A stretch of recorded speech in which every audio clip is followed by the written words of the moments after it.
ආජන්ටිනා පාපන්දු සුපිරි තරුවක් වන ලියනොල් මෙසි අද ඉන්දියාවේ නැගෙනහිර කොල්කටා නගරයට පැමිණි අතර ප්‍රීති ഘോഷා කරන විශාල රසික ජනතාවක් ඔහු පිළිගැනීම සඳහා ගුවන් තොටුපළේ සහ නගරයේ වීදි පුරා රැස් සිටියා.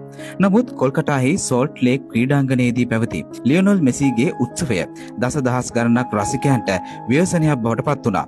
එයට හේතුව විශාල මුදලක් ගෙවා ප්‍රවේශපත් මිලදීගත් රසිකයින්ට මෙසි වේදිකාවේ පෙනී සිටියේ විනාඩි 10ක් වැනි කෙටි කාලයක් පමණක් වීමයි.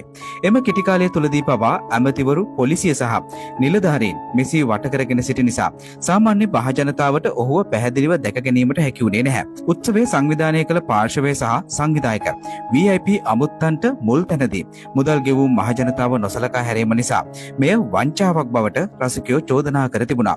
කෝපයට පත් රසිකයෝ මුදල් ආපසු ඉල්ලා සිටි අතර ඔවුන් මෙය හැඳින්වූයේ කොල්කටාවට අඳුරු දවසක් ලෙසිනුයි.